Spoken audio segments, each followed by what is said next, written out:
If you are struggling to lose weight, especially belly fat, despite eating less and exercising more, you might be a victim of a hormonal trap.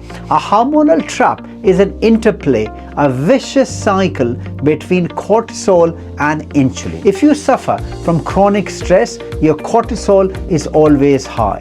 Cortisol dumps sugar into the bloodstream, causing a rise in insulin, which gives rise to insulin resistance and inhibit lipolysis, the breakdown of fat. This fat, especially the visceral fat, has more cortisol receptors than the normal fat.